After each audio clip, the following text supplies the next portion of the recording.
2026-এ এসে আপনাদেরই সন্তান, ইন্টার পড়ুয়া একটা ছেলে,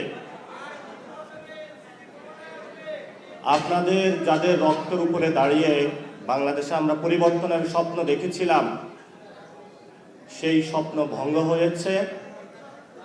আলিফের আজকে চোখ নাই। গতকালকে তার সাথে দেখা করতে গিয়েছিলাম,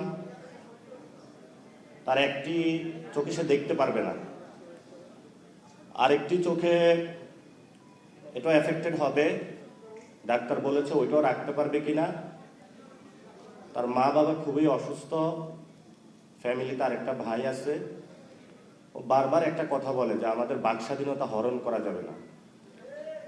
আজকে আমি আলিফের প্রতি সহমর্মিতা জানিয়ে এখানে ব্যান্ডেজটা লাগিয়েছি বাংলাদেশকে দেখানোর জন্য যে যেখানে আমাদের একটি জুলাই সনদ বাস্তবায়ন হওয়ার কথা ছিল, যেখানে আমাদের যে ভাইদেরকে শহীদ করা হয়েছে তাদের হত্যাকাণ্ডের বিচার হওয়ার কথা ছিল, যাদের হাত কেড়ে নেওয়া হয়েছে, পা কেড়ে নেওয়া হয়েছে, চোখ কেড়ে নেওয়া হয়েছে, সেই মানুষগুলোর সুচিকিৎসা হওয়ার কথা ছিল, যে ফ্যামিলিগুলো ক্ষতিগ্রস্ত হয়েছে তাদের ক্ষতিপূরণ পাওয়ার কথা ছিল, যেখানে একটা ইউনিটির কথা ছিল, সেখানে অনেকেই পকেটে নিয়ে টাকা নিয়ে হাঁটছে যে জুলাই শহীদ ফ্যামিলি বা আহতদেরকে টাকা দিয়ে ক্রয় করবে।